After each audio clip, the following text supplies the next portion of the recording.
Merci beaucoup. Merci bien. Pascal Cussig, le droit protège-t-il les enfants dès les premiers signes d'alerte?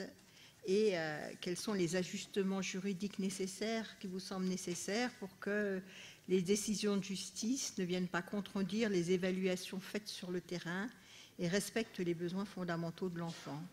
Donc, vous voyez, ma question est extrêmement large, mais je sais que vous avez des réponses bien précises.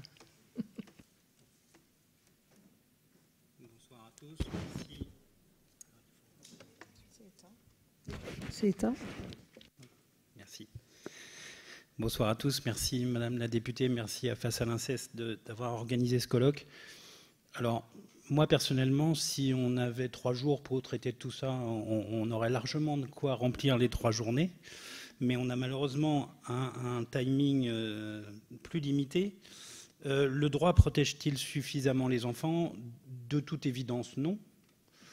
Puisque vous avez les chiffres de la Civise qui indiquent qu'il y a 160 000 enfants victimes de violences sexuelles par an, et on parle que des violences sexuelles.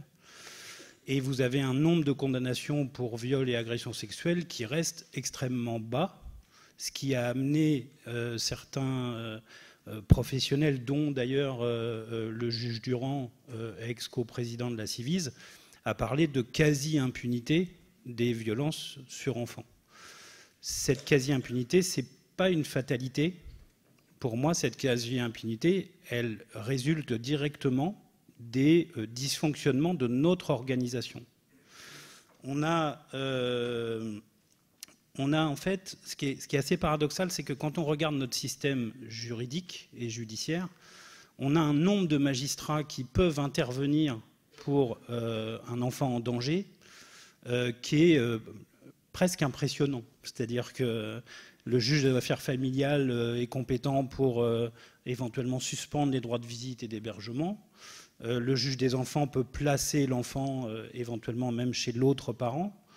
Le procureur peut lui aussi prendre des ordonnances de placement provisoire en urgence. Le juge d'instruction peut, dans le cadre d'un contrôle judiciaire, prononcer des interdictions de contact entre le mineur et celui qui l'accuse. Et on a l'impression que, en fait, on a un arsenal qui serait, comme ça, assez complet. Le problème, c'est que les responsabilités sont tellement diluées entre ces magistrats que chacun d'eux attend la décision du collègue. Et moi, j'ai eu le cas extrêmement souvent d'entendre des juges d'affaires familiales ou des juges des enfants dire « il y a une enquête pénale en cours, attendons l'issue de l'enquête pénale et puis on verra après ». Sauf que voir après, ça veut dire protéger l'enfant quand il sera trop tard. La procédure pénale, elle dure des mois, voire quelquefois des années. Envisager la protection de l'enfant après, c'est une hérésie. J'ai eu le cas de figure également dans certaines procédures. On va devant le juge d'affaires familiales pour une situation de suspicion de violence incestueuse. Et le juge d'affaires familiales nous dit « Oui, mais ce que vous me décrivez, c'est la situation d'un enfant en danger, donc allez devant le juge des enfants. » Et puis on va devant le juge des enfants et le juge des enfants nous dit « Oui, mais là, ce que vous me réclamez, c'est la suspension des droits de visite et d'hébergement du parent agresseur. Donc ça, c'est de la compétence du JAF. » Et c'est du vécu, hein, je n'invente rien.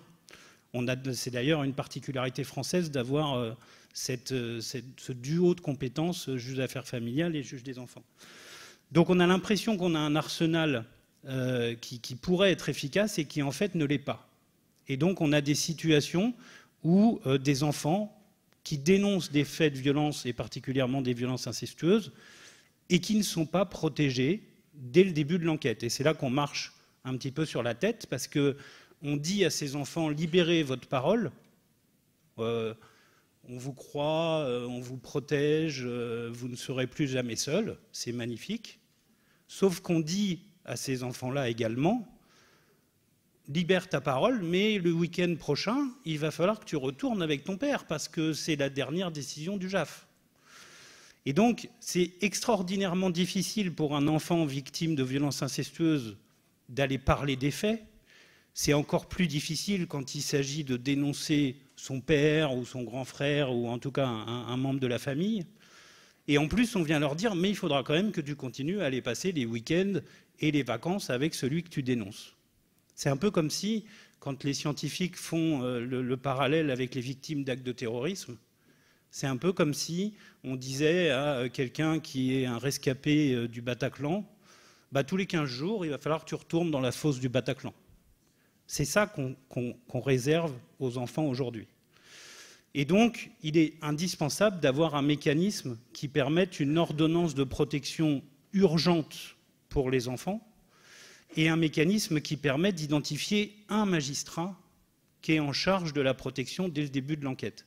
Ça a été la préconisation de la Ciivise, c'était la préconisation numéro 26. Ça a été la revendication du collectif pour l'enfance dont Michel a parlé dès 2021. Collectif pour l'enfance donc qui réunit de nombreuses associations de protection de l'enfance et qui s'est donné comme mission justement d'essayer d'aboutir à une protection de l'enfant dès le début de l'enquête.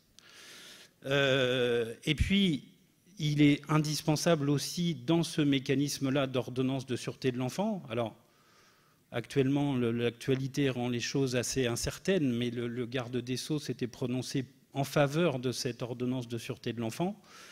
L'intérêt aussi de cette procédure, c'est aussi de couper la protection des suites pénales. Parce que, comme je l'ai dit tout à l'heure, on ne peut pas attendre l'issue de la procédure pénale pour protéger l'enfant. Et le mécanisme d'ordonnance de sûreté permet de statuer en fonction de la vraisemblance des violences. C'est ce qu'on fait pour les femmes victimes de violences dans le cadre de l'ordonnance de protection qui a été adoptée en 2010. Donc ce qui a été fait pour les femmes victimes de violences en 2010, je ne vois aucune raison qu'on ne puisse pas le faire pour les enfants en 2025. Donc cette ordonnance de sûreté, elle est, à mon sens, indispensable. Il y a bien d'autres thèmes qui pourraient être abordés pour protéger efficacement les enfants. Mais c'est le seul moyen, à mon sens, cette ordonnance de sûreté, de faire en sorte que la formule « on vous croit, on vous protège » ne soit pas juste une formule creuse. Merci beaucoup. Ça me de vous relancer. Et s'il y avait, toujours dans notre extrapolation, comment la justice pourrait être mieux répondre aux besoins de l'enfant, à son intérêt, et s'il y avait, autre recommandation de la Ciivise, un avocat pour enfants dès le début, et des pratiques de procédure du procès pénal, je pense aux expertises ou autres, qui soient mieux organisées au regard des besoins de l'enfant. Est-ce que vous pouvez nous décrire un peu cet idéal ? Alors, il y a effectivement des particularités dans l'organisation juridictionnelle française. Un enfant qui est entendu par un juge des enfants ou un juge d'affaires familiales sera la plupart du temps entendu seul, sans la présence d'un avocat, à partir du moment où on estime qu'il n'a pas suffisamment de capacité de discernement pour en choisir lui-même un, ou si le juge n'a pas estimé absolument indispensable de lui en faire désigner un. Mais ça veut dire qu'on voit continuellement devant les juges des enfants et les juges d'affaires familiales des enfants se présenter seuls. C'est déjà extraordinairement compliqué pour les adultes d'assumer ce genre d'échéance. C'est évidemment très compliqué pour un enfant lorsqu'il est auditionné tout seul. Par rapport à ce qui a été dit depuis tout à l'heure, il est manifeste, à mon sens, qu'il y a un problème de coordination entre les autorités qui sont susceptibles d'alerter sur les situations de danger et l'autorité judiciaire. Moi, si je devais résumer la situation, il y a quelque temps à Paris, je vais consulter un dossier ouvert devant un juge des enfants parisien et j'étais l'avocat de la maman. Je savais qu'il y avait 3 signalements qui avaient été effectués concernant cet enfant-là qui dénonçait des violences physiques et sexuelles du père. Donc on avait les organismes qui avaient alerté et puis les dates des signalements. Lorsque je vais consulter le dossier devant le juge des enfants, pas un seul des 3 signalements n'y figurait. Et c'est assez extraordinaire d'imaginer qu'un juge des enfants, qui est le juge du danger, va être amené à statuer sur une situation en n'ayant aucune idée des 3 signalements d'enfants en danger qui ont été faits. Là, en l'occurrence, c'était un médecin qui exerçait en libéral, un service de PMI et un service d'urgence d'un hôpital parisien. Donc 3 organismes qui n'ont pas de lien entre eux et qui étaient tous les 3 inquiets pour cet enfant.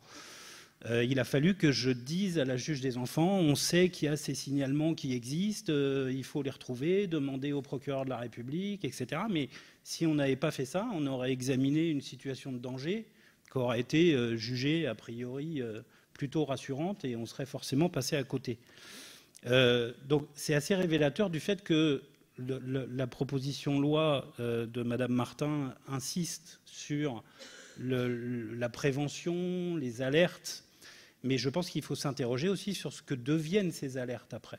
S'il s'agit d'alerter dans le vide, on aura donné un coup d'épée dans l'eau, quoi. Et il faut absolument, à mon sens, que l'autorité judiciaire prenne la mesure de l'importance des signalements qui sont faits par les professionnels.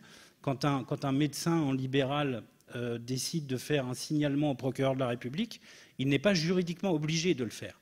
Et comme l'a dit Emmanuel Piet tout à l'heure, il prend des risques en le faisant, parce qu'il peut être poursuivi et condamné par l'ordre des médecins.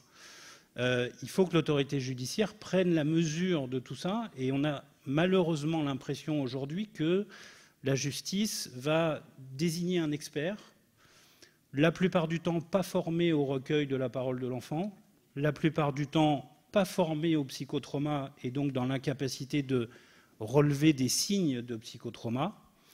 Et ces expertises vont finir par dire non, mais en fait, tout est rassurant, il peut y avoir des contacts avec le père, ce n'est pas un problème. Et donc ces expertises judiciaires ont une sorte de pouvoir magique de mettre à la poubelle les signaux d'alerte qui ont été faits concernant cet enfant. Et comme la plupart des procédures pénales aboutissent à des classements sans suite, il y a des discussions sur les chiffres, mais malheureusement, c'est grosso modo 80% des plaintes qui sont classées sans suite, peut-être plus dans ce domaine-là, mais on est incapable de donner un chiffre précis. Vous avez aussi ce classement sans suite qui va jouer sur l'appréciation de la situation, où des professionnels, y compris des magistrats d'ailleurs, considèrent que le classement sans suite est une preuve qu'il ne se serait rien passé et qu'on s'est inquiété pour rien. Ce qui est juridiquement une aberration. Un classement sans suite n'a jamais voulu dire ça. Un classement sans suite, c'est juste à l'instant T, est-ce qu'on a assez d'éléments pour poursuivre ou pas devant un tribunal correctionnel ou une cour d'assises. Ça ne veut pas dire plus que ça. On peut rendre un classement sans suite un jour et renvoyer devant une juridiction de jugement un mois plus tard. Je l'ai déjà vu. Il y a des personnes qui comparaissent aux assises après 2 ou 3 classements sans suite. Donc, dire que le classement sans suite, et je l'ai lu dans des décisions de justice, le classement sans suite permet de ne pas s'inquiéter concernant la situation de cet enfant, c'est une aberration non seulement en opportunité, mais c'est une aberration juridique aussi. Donc, je crois qu'il y a beaucoup de choses à revoir, y compris au niveau des expertises judiciaires. Et l'expert judiciaire, aussi brillant soit-il, devrait avoir l'obligation, à mon sens, de consulter le thérapeute qui suit l'enfant, par exemple, qui peut le suivre depuis 1 an ou 2 et qui a peut-être des choses intéressantes à dire, ou devrait avoir l'obligation de consulter les professionnels qui ont pu faire une alerte concernant ces enfants-là. Or, ce n'est pas le cas aujourd'hui. On considère que l'expert judiciaire est tout puissant, qu'il va tout comprendre en 2 heures, et on a des résultats qui sont assez catastrophiques. Donc, il y a beaucoup de réflexions à mener. Je profite d'avoir des membres de la Civise à côté de moi pour lancer des pistes. Mais sur la portée du classement sans suite, qui est manifestement erronée dans l'interprétation qu'on en fait actuellement, et sur la façon dont les expertises judiciaires sont menées, il y a manifestement un gros travail à faire. Et c'est que des exemples. Il y a 82 préconisations de la Civise. Il y en a pas mal qui sont dans le domaine judiciaire. Ce n'est pas pour rien quand on y réfléchit.